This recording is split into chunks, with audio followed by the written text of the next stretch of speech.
Hey everyone, welcome back to Mindset Explosion. Yes, we're on season 4, episode 21, and this evening it's round 2.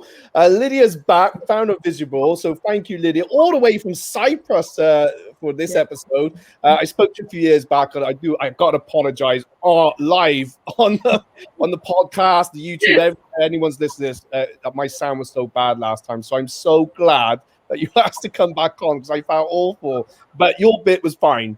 So it sounds all good for this one. I've just had a real good catch up, and it's just so inspiring. So if you're watching this or listening, don't forget to subscribe.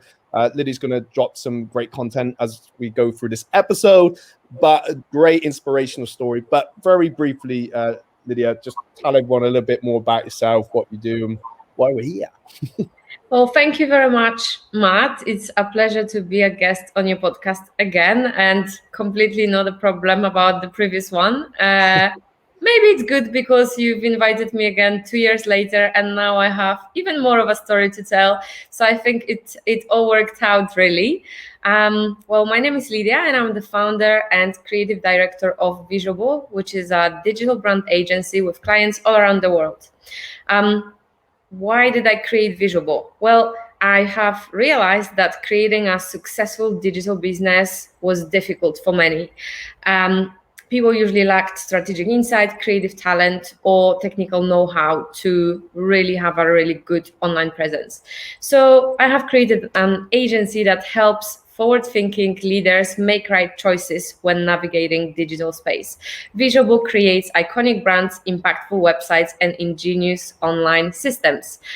Essentially, we help our clients elevate their digital presence, automate their processes, develop new income streams, scale revenues, and digitally transform their business so that they can keep it running no matter what and no matter where from. And this last bit is really important, especially in the world that we are living right now. So this is something that I feel very strongly about, and I'm sure Matt will ask me about my laptop lifestyle and location independence that we've just been chatting about. Yeah, well, definitely we are going to dive in and find out a bit more. Yeah, obviously the episode I called this is Freedom, Passion and Growth, and I've stole this from your website. Yes. But I thought it was perfect for what you've done and the whole story, your journey to get to where you are now. And I think the fact that what you're selling, you're actually living it as well, really. And I think you've just done such a great job. And I want to talk about some of the challenges along the way and, how we got to, where you got to as well. But I think they're quite important as in, well, you said offline. So you studied in Bristol, is that right? Yes. So just kind of a quick stop on the freedom, passion, growth. So those are my values that I have embedded into my company. Freedom is all about living and working from anywhere. Passion is that passion for what you do and passion for who you're working with. And growth is I wanted to have a company that will give me opportunities to always grow and always learn and just keep moving forward. So now all the way back to my student years. So yes, I have studied at UE in Bristol. I'm a graduate of Media and Cultural Studies course with a focus in photography. So I have been studying that, and I was hoping to become a photographer at the end of the course. And I thought that I will just be able to find a job. Once I graduated with first-class degree, where all my tutors were saying, oh, if you have a first-class degree, everyone will want to hire you. Not true. I have been really struggling. Well, first of all, I realized that photography, not really a job. You have to create yourself. If you want to be a photographer, you have to create your brand, your personal brand. Look at me now, I became a brand expert off the back of that. But yeah, so I never managed to really find a proper job as a photographer. I have been struggling for about a year and a half. I have been working part-time for a variety of studios in Bristol. It's been a hard work. It's been doing 8 photo shoots in a day. It's been really hard. Those were also jobs that were not that sustainable. They were kind of part-times, few days here and there. So it was quite difficult for me. This one 1 year and a half, I think, that I've been trying to figure myself out as a photographer was a bit difficult. So I eventually have asked a photographer friend of mine to do me a photo shoot. I had an idea of presenting myself as this kind of expert photographer, an expert with a camera who can use the camera to create you, to create your identity using my tool.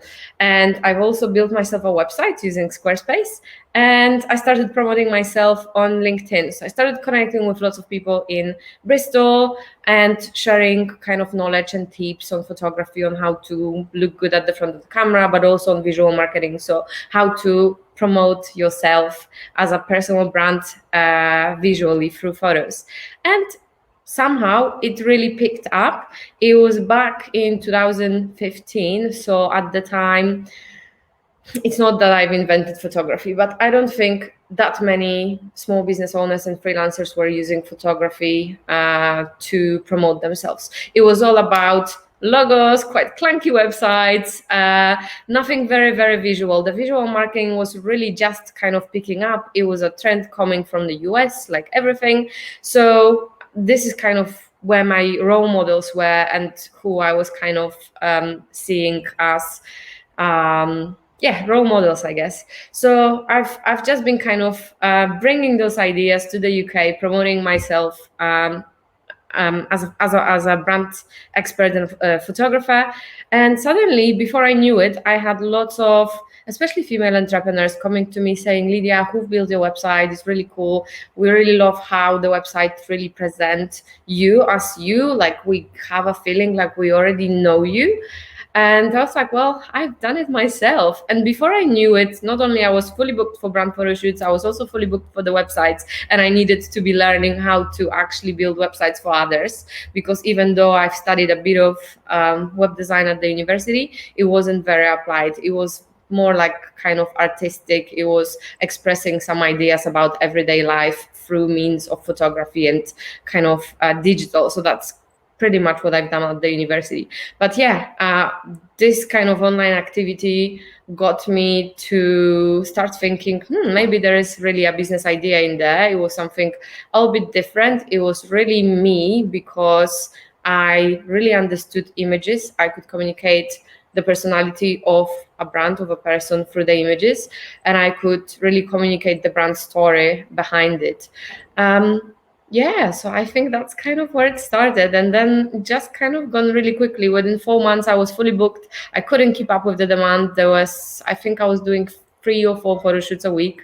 Everybody in Bristol suddenly knew me. When someone mentioned brand photo shoot on Facebook, I was the person that's been tagged constantly by everyone. So I felt like I was low famous what I was doing at the time. No, that's brilliant. We've had a question that's coming on LinkedIn from Jeanette Linfoot. Now, Jeanette's got her own podcast, and actually, Jeanette, if I hope you're still watching, Lydia would be a great guest for your Brave and Bold podcast. Anyway, so Jeanette has asked, you might have just answered it a little bit, but what was the biggest factor in Lydia what was the biggest factor in you finding yourself as a photographer? I think I felt like I had something a little bit different to offer because, again, everyone was offering just kind of a little bit boring corporate headshots, nothing very personable, whilst I had this artistic approach, which I learned at the university. So at the university, they taught us how to communicate messages and how to communicate ideas through photos. And I guess I've been bringing that into my photos. So I would have what I called at the time a clarity session with my clients, and I would ask them who they are, how they want to be projected, what sort of image they want to project. And then based on their answers, I would then choreograph the whole photo shoot. So I would think about locations that would help them communicate who they are, and I would think about props, and I would think about outfits. At some point, I started collaborating with stylists who then also helped me bring that client's image to life in the photograph. So I would then photograph them projecting the image of the person they wanted to be. And I started getting feedback that actually through the photo shoot, through them kind of performing that role, some people maybe for the first time they wanted to be a coach, but maybe they had a little bit of an imposter syndrome. They would play out that coaching session with a pretended client, and at the end it's almost like they said, I felt that through that photo shoot I was becoming that person. So that was really that transformation that I started to give to people. And I thought to myself, wow, this is nothing that I expected. I thought I will offer some personable photos, and actually I'm helping people to really step into that role, step into the person that they want to be using the camera. So that was quite mind-blowing for me at the time. And then the websites came to that as well. So it was a lot to take on, to just really understand, you know, the mindset behind how that was helping people to get where they wanted to be and to see themselves as the person that they wanted to be. Yeah, no, and actually, as you're talking, it's coming back why I first invited you on a few years back, actually. And I remember looking at some of the work you've done. So we were on, in the Fearless for Business with Robin Waite, which is fantastic. So it brought so many people together, and we all got so much out of it. But listening to you talk there, I remember now everything you said, and looking and actually looking at some of the work you have done. So it sounds like your freedom and the way you've grown has evolved so much. And do you think, like, going back to that initial challenge, right? I've got my degree. What on earth do I do now? Was it right? You were just determined that I know how it works, because some things just happen. It's like, oh, actually, I'm going to do that. You learn as you go, and you find that your path really does evolve. But was there something that was like, there was that end goal? I'm working towards this, but it just has evolved, if that makes sense. Well, kind of reflecting back on what I was doing before my university. So before my studies in the UK, I actually studied in Poland, and I studied hotel management and hospitality. So I came to the UK initially for a placement in one of those country house hotels. And very quickly I've realized that I actually really hate it. It just wasn't for me. Long hours, running around all day long, working every evening, every weekend, not being able to go and see my family for Christmas, for Easter. Those were the big kind of times of family get-togethers. And I think that's where that longing for location independence came from, that first value of freedom, because I was feeling so trapped. At the time where the families were getting together for Christmas, I had to stay there because we had to keep operating the service for them. So I think that's when I've developed my first value of, I really want to be doing something that is location independent. And then once I've graduated, I think what was really pushing me forward was, I don't want to go back to doing what I was doing before, because I just really didn't feel that this was something I want to continue doing. So that was really propelling me forward on the journey of, I have to make it. There is just no way of not making it, because there just wasn't any other option. So I just knew I have to keep on going. That's so interesting to hear, though, because it's almost like I can see, as you're saying that as well, you can almost see where that mindset shifts happen. So it's a big thing to emigrate to another country. I mean, I don't know, could you speak English when you came here, or was it you learned when you were here? Or? That's a good question. Well, I thought that I could speak English. I've studied English since I was 7, so we start quite early in Poland, and we learn English all the way through the high school and the primary school, high school, and I also learned it through my studies. And I thought that I was pretty good. Actually, we call them maturity exams, the equivalent of your A levels or GCSEs, whichever one is the higher one, the kind of latest one when you become an adult in the UK. So I did that in English. So I thought that I was pretty good, but then I came to UK, and I think what was overwhelming was the accents. I couldn't actually understand what people were saying.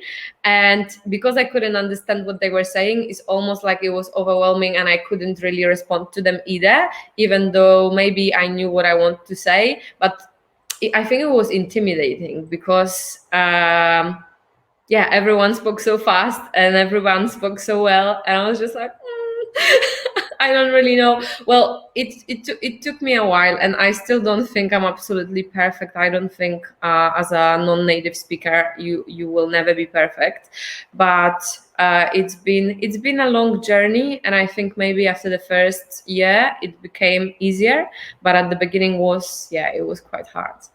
Yeah, your English is very good, I gotta say, but it's not important, like you said. It doesn't. Things don't always need to be perfect, do they? But I think really, that's quite a big step to come into any country, even if it's the same language. I've travelled, and that's daunting. And I was boring, Lydia. I just went to English speaking places. Well, right now I live in Cyprus. Sorry. It's Greek speaking. It also is English speaking. There is a big expat community. I don't speak Greek, and well, I'm surviving. It would be good that I would speak Greek. My mother-in-law definitely wants. She's actually a Greek teacher. We had one class, and I gave up halfway through the alphabet. I was like, I just I just can't deal with this. So yeah, I don't know. Maybe I will learn Greek at some point. But in Cyprus, you can survive with just English pretty well. So I'm doing okay for now. Yeah, but really, going back to that now. So what I was really getting at is, making that change, changing the lifestyle, coming over, and I guess that was big for your mindset. But then I can almost see where you did the hospitality, even though it wasn't for you. Do you feel like what you learned there has helped your business? Because it's like what you're doing is your hospitality's there, the service is there. It's you're looking after people. It seems like I'm taking that for my work, my business. That is a very good question, actually, and I think I'm bringing that 5-star service to what we're doing. Our clients always comment on the quality of service, and it's always great. This is how I train my team as well. We just love looking after our clients very well. And I don't know, I think you're right. I wasn't maybe thinking about it before, but actually I think you really kind of opened up something for me. I think those years in hospitality that I've just been really struggling, thinking, I want to do something creative. This is really not kind of my personality type. I think learning how to communicate with people and how to put people at ease, how to talk to people that you don't know, I think that's something that's really helpful, because now I find it really easy to just jump on a call and be able to talk to anyone anywhere in the world.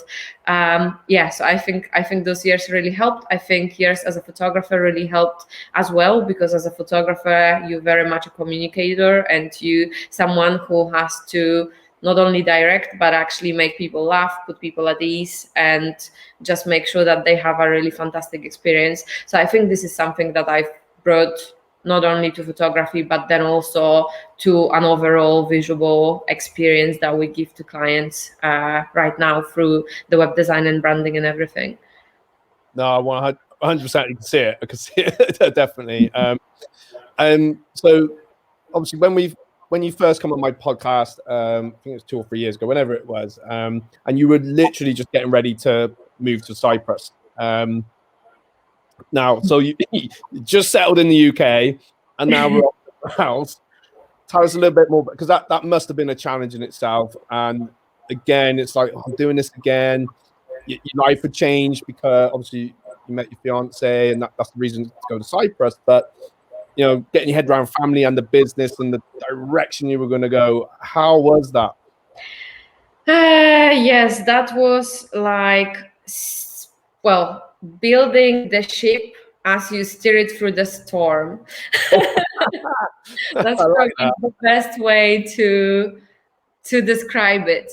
Well, before we moved to Cyprus, we've been planning it for 3 years before we actually moved. So my partner, he works in tech, not very many jobs in tech in Cyprus. So in UK, he works in research. He researches cool stuff like AI and 5G, quite controversial. anyway, anyway, so he's been really trying for many years to find a career back in his country, but it was just difficult. And then eventually he managed to get an opportunity for a 2-year role in Cyprus, and I was just kind of I just figured myself out, and my career kind of exploded.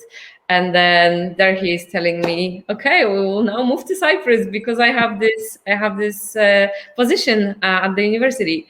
So I was like, no, we are not moving anywhere right now. This is like, I really need 1 year at least to just establish what I'm doing right now. Everything was a creative mess. Things were happening for me, and I wasn't really ready to go. So we took 1 year for me to kind of wrap things up, to move things online, and also for him as well. So that's that. So that's the first step. Kind of 1 year, and then we obviously throughout this 1 year we've been going to Cyprus as well. So we did a part-time location independence, living kind of across 2 countries for a year. So we would go to Cyprus for a month or 2, and then we'd come back to the UK for 3 months.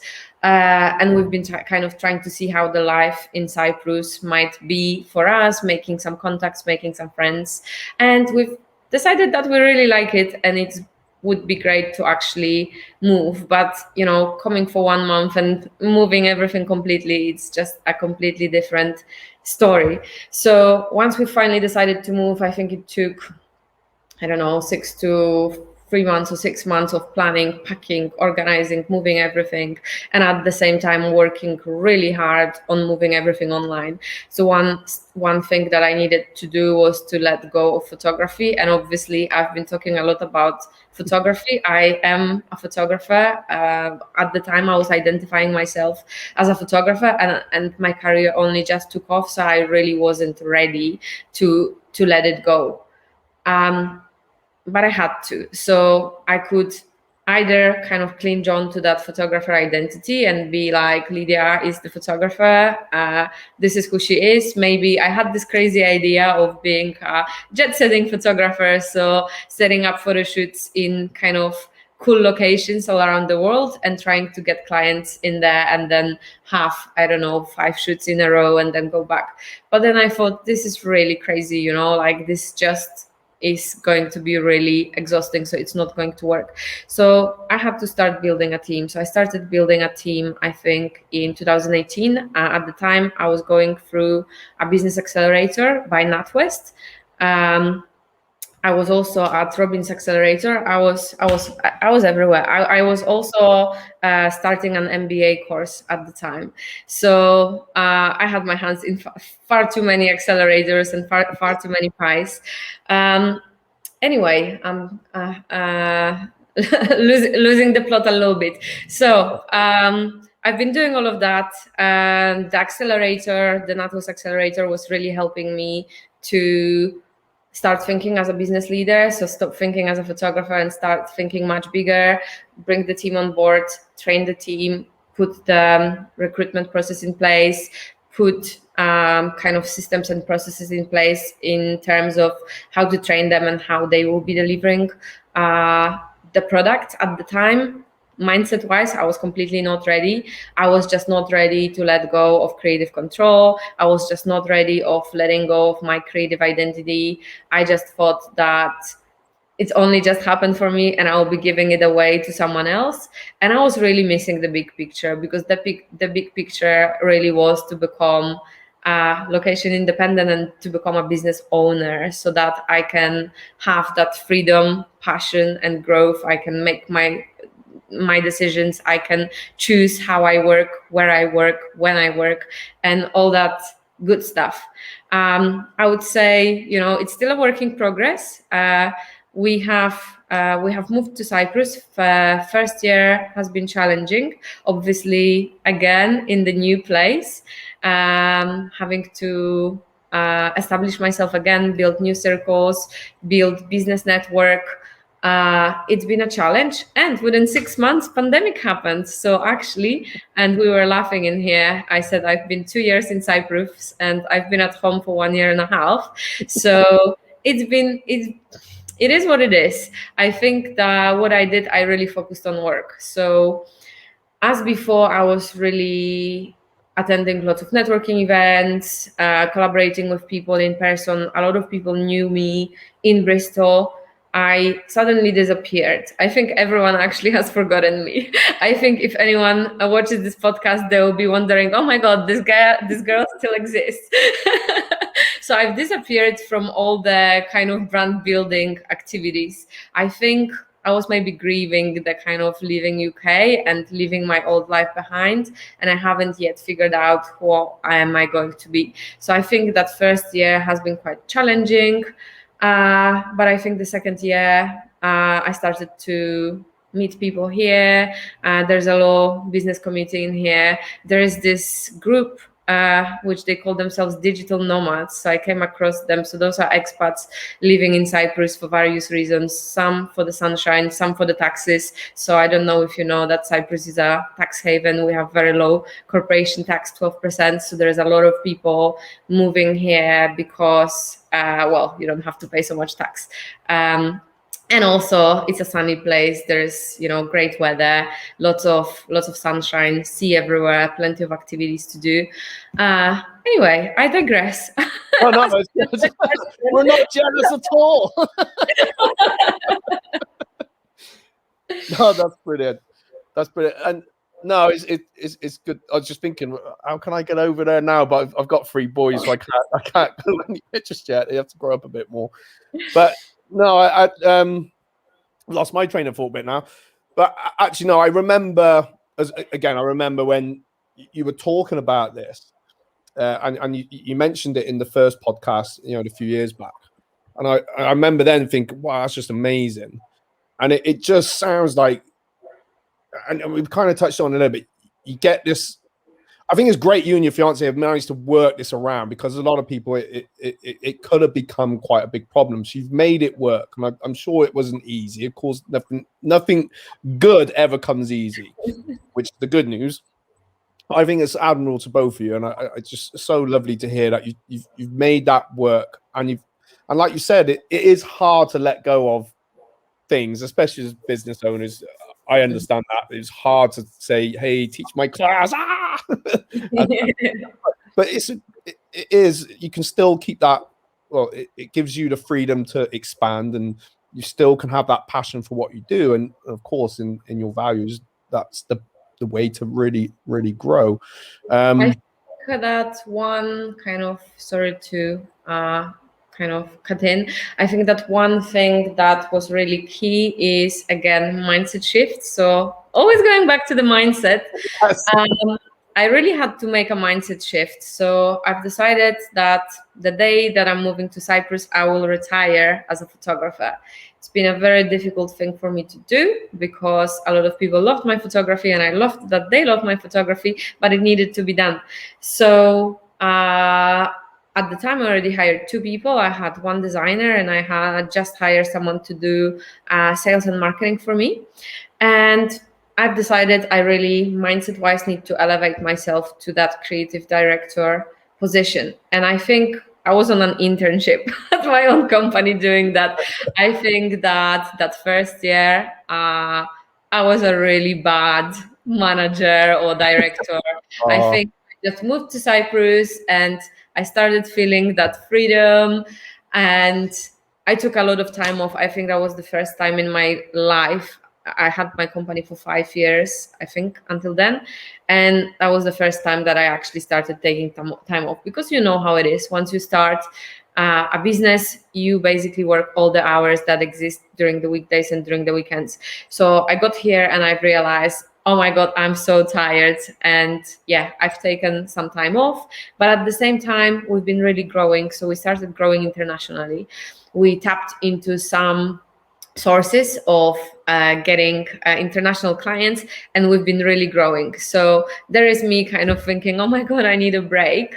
And there is my team bringing in those clients from everywhere. So we started working with people in California, all over Europe, Australia, everywhere. And I've realized, oh my God, I can't actually really take time off. We need to start building that ship, as I said before. So we started building an online system. Then we've realized, oh my God, we need to actually make it work for different time zones. Then once the money started to come in, we're like, oh my God, we don't actually have systems to take payments in dollars. How are we going to do it? The Americans, they can't just transfer to the UK bank account. So we needed to figure that out. Some of those things where Robin's accelerator was really helpful. He's just so great digitally. So I remember just asking Robin, I'm like, oh my God, we have all this money coming in. How can we figure out so that we don't pay so many fees for different providers? So he's really helped me figure out some systems behind that. So that was really good. But yeah, I feel like I really have gone through such a mindset transformation from that creative doer of doing the doing, because that's what I was feeling proud as a creative. When you kind of create your business, you feel proud of your work. So I thought, well, but what if I don't do any of that work, if I'm just managing? And I was almost like resenting that manager position because I didn't feel that this was who I was. Throughout my kind of journey and thinking about it and doing the MBA and doing actually lots of internal work in the MBA degree, we had the HR module, but we also had a coaching and mentoring module and a psychology module. So we've been learning how to actually behave, think, and act as a leader. And I've realized that actually, yes, who I am, I'm a leader of that company. And the thing that I should start feeling proud of is not just the work that I'm no longer doing. It's actually the work that the company does and the company that I've created and how people talk about it. And, it comes down to that customer service that we've been discussing before. We have so many clients saying that they love how the team is treating them, how the project went, but also they love the creative work that we produce. So I've realized, okay, so my role now is making sure that everything really is working very well and that the clients are happy. So I came up with this little motto, happy team, happy clients, and delivering greatness. And this is really what kind of drives my decisions now. So happy clients is all about making sure that the team keeps the clients happy. Happy team, this is really my job to keep my team happy. And then delivering greatness, this comes back to our creative work. So we are the type of company that we want to feel proud about the work that we do. We don't just want to do some websites, we want to make the greatest websites. So we're always looking into trends, innovations, any new kind of creative ways of making our website stand out. This is what we are focusing on. So, and this is what is making me feel proud right now. So I think mindset wise, it's still a journey, but I think I am much closer now than I was, the 2 years ago when I was moving and thinking that I'm losing everything and clinging onto my camera and wanting to take pictures. A lot of people don't understand why I actually retired as a photographer, because they genuinely did love the photography and they're like, Lydia, oh my God, how can you, not take photos? We don't believe. But I think, what we spoke about today, there were so many deeper reasons for me to do that.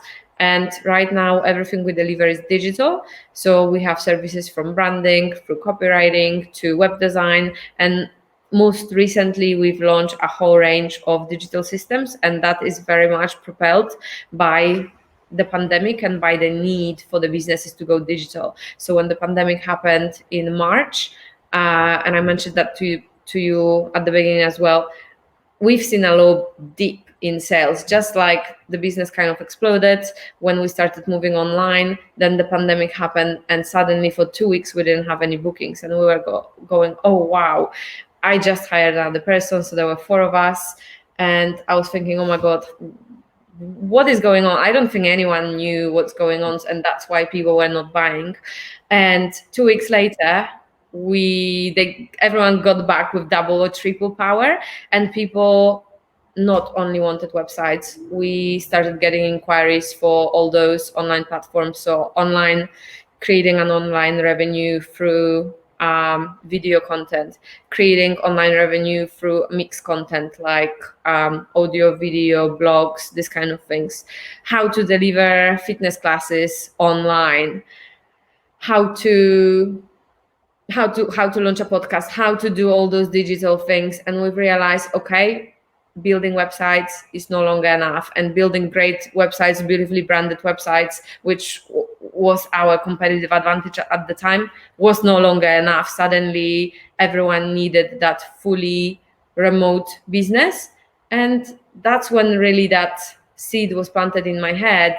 And I thought, wow, but I've actually just done it 6 months before the pandemic. I have just done it.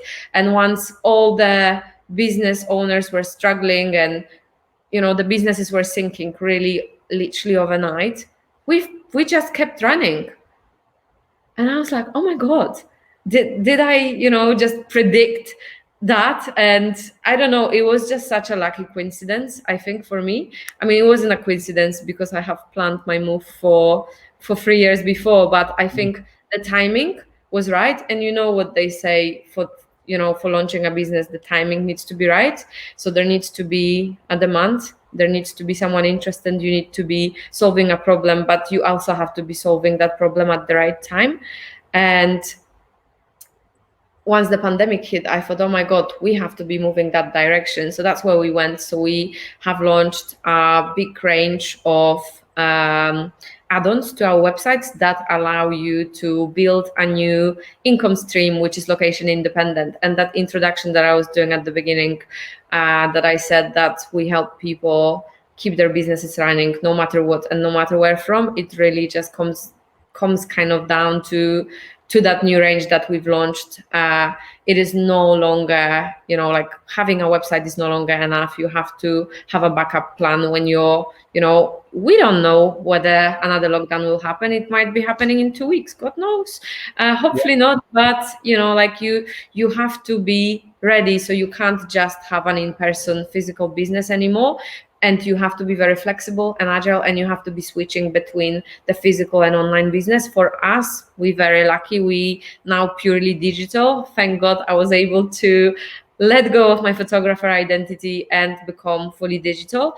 But I have clients, for example, in fitness who are fitness trainers. So they normally work at the gym and they deliver their sessions in person. And the last year have shown it was on and off. So for one of the clients, that was the first person that we've built an online gym. So basically it was online classes. She's able to charge, I don't know, £5 or £7 per class. People can just pay it online. It's on demand whenever they want to, and then it's all delivered through Zoom, and all the kind of payments and link sending happens through automations. We then also built a few different things. So this is, I think, where we're focusing right now. We're focusing obviously on creating beautiful brand and website, but this is not the key anymore. The key is building that back end of the business and making sure that it's digital, so that if the lockdown happens, you are no longer as affected as you were before. No, that's brilliant, Lydia. And do you know what? I know there's a few people watching and who will be listening on the podcast that is just going to be so important, valuable for them. So please get in touch with Lydia. I'm going to drop a link in just a sec. Exactly. I was going to say, I think that's the right time to now share the guide. So I will just say a few words about the guide. So I think inspired by our own digital success, if you can call it like this, or maybe digital luck at the right time, Me and my team have just published. It actually just launched on Friday and it's available on our website. But also Matt has a direct link which he is sharing right now. So it's a handbook that gives people an insight into 12 systems that we use to run our virtual company across the globe. So we're sharing tools like the best platform to make a website, the best platform to make an e-commerce website, the best platform to launch a membership, the best platform to launch a video subscription service, the best platform to communicate with your team remotely, so on, so on. So I think the guide is really good, hopefully. Hopefully people will like it. We have put our hearts into it and we're very excited to start talking about it more. And yeah, I think this is a very exciting direction for us to go towards now. No, brilliant. It's only gone on my page for some reason. So what I'll do after the live, I will edit the copy for LinkedIn and my profile. And if you watch on YouTube, it'll be in there. And listening on the podcast, the link will be within the copy or the description. Just before we finish up, Lydia, I kind of, again, I don't think you stopped being a photographer really, because clearly you're the visionary within your company. Clearly, and as we've talked this evening, we've talked about your time in hospitality and how that has benefited you and the challenges that you've overcome, and really it is kind of like you've had this vision and you've created your own photograph in your head with it. Yeah, and that skill set has now gone on to create all these different things, and I think it's probably one of the things I didn't even think about it till listening to what you were saying, really, and it's how we create a picture in our head, and it may not ever be exactly how, but I think once it's there and we believe in it, and it gets that momentum, and there are times when we'll have doubts, which I have my doubts about stuff I do sometimes, and that little imposter, whatever, it's just there, the little gremlin on my shoulder saying, "Are you sure?" We all got it.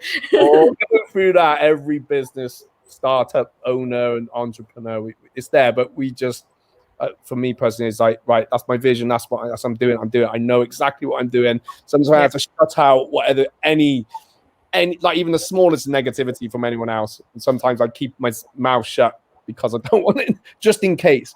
But yeah, it just sounds like that you're the visionary for what you're doing, and I know it's hard to step back and let go of stuff, but it's still there, that skill set. How do you feel about that? Does that make sense? Yes. So actually, one powerful tool that I use for visualizing all my ideas is an actual Pinterest vision board. I do it for everything. And so I've done it for my company. Well, I've done it for my lifestyle to begin with.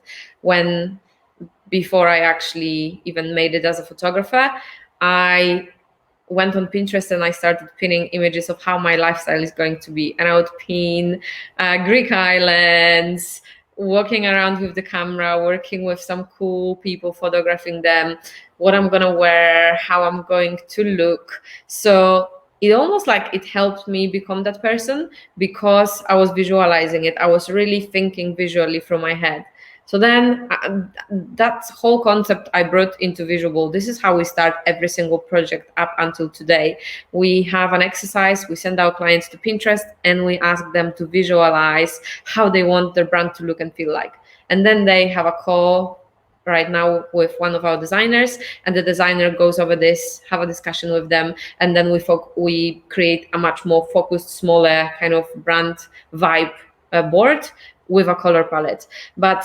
And some people, they think it's silly, they think it's funny. Oh, Lydia, I have vision boards, but actually, I totally, truly believe in it. I just actually bought an apartment, and I have a mood board for every single space in my apartment.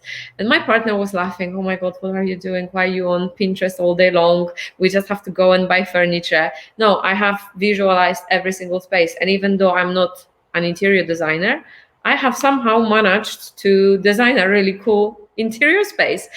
I didn't use any programs, so it wasn't the kind of interior designs visualizations. It was very much just 5 to 7 images of things that I'm going to have in each space and colors that I'm going to use, and maybe materials that those furniture will be made of. And actually, people come in here and they go, "Wow, this is such a cool style. You know, where did you buy this? Where did you buy that? Or who designed it?" And I was like, "Well, I think I did it again." Just like they were asking me before, who designed your website. This it's kind of, the same things happen. So I truly really believe in that vision board concept. And some people do it using magazines, and you just stick things onto a piece of paper. I personally, I'm very digital, so I do things digitally, because then I can kind of edit it and change as my vision grows. I think I'm just a vision person. Visuable is a play of words, is turning vision into visuals. So I guess I'm just doing it over and over again. I'm just leaving it.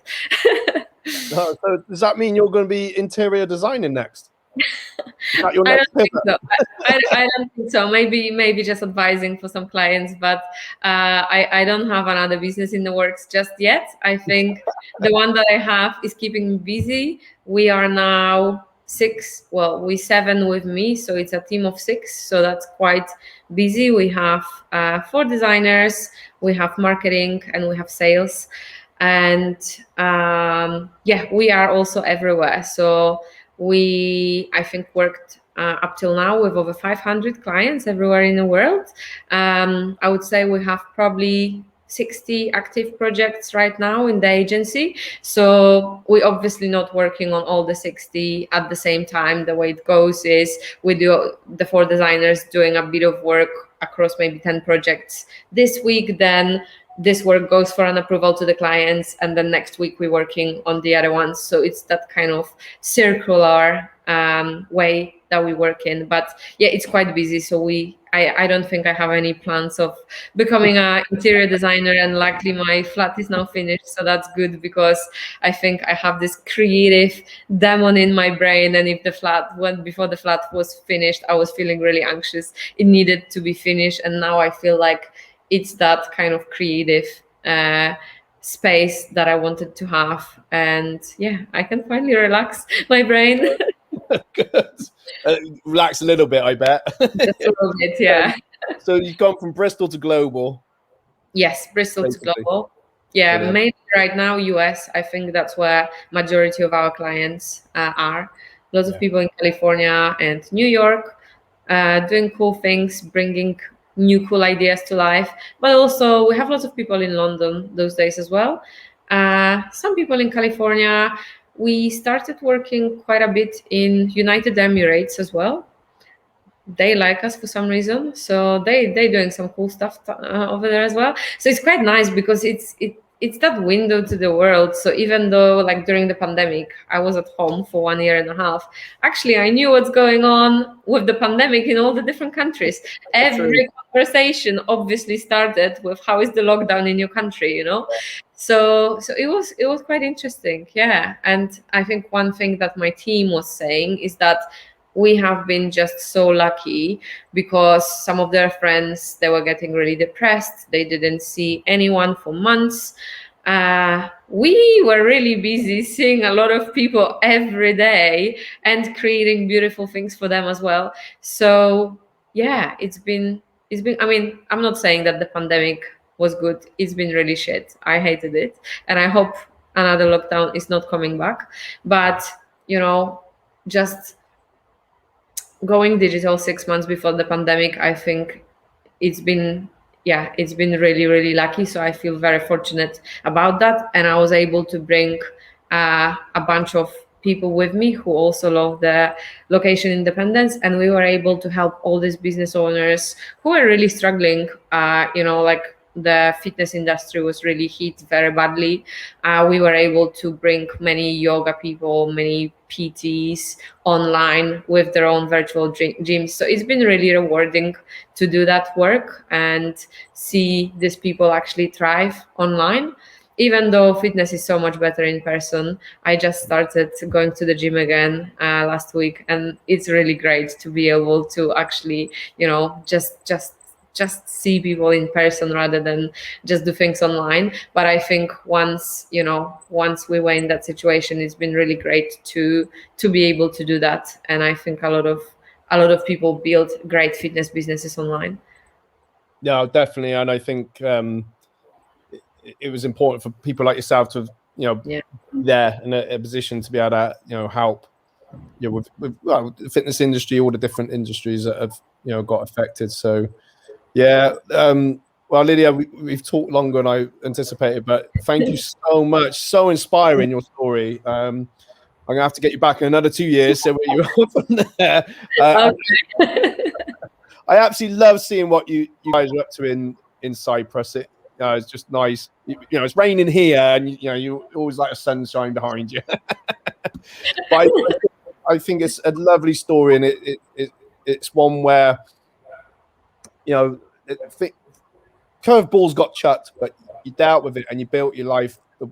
It's like you broke the mold in what we were taught when we were younger at school, and this is how your life should be. And it's almost like you're saying, nah, I'm not going to live it like that. I want to live it this way, and we'll play it by. And you've made your life to your rules, and I absolutely commend you for that. So thank you for sharing the story. Yeah, definitely. Well, thank you so much for inviting me. I would love to come back in 2 years. We can book a date. And we see if that interior design business is going to come to life. No plans at the moment. I think I'm still staying digital. But yeah, it's been a pleasure. Thank you so much for having me. Yeah. No, thank you, Lydia. It's been an absolute pleasure to have you on. Thank you everyone for watching. Don't forget, if you're listening on the podcast or any of the platforms, don't forget to subscribe. That way you get a notification of the next video or audio as and when it comes. And of course, if you want to find out more about Lydia's great work, go and check out the link I've put in. Go and check that work out. You're going to love it. Or even just, I guess, if they're interested in finding out how they just, like you kind of said it there, how do I live this lifestyle? Get in touch with Lydia for sure. Thank you. I'll see you next time. Bye. Thank you. Bye.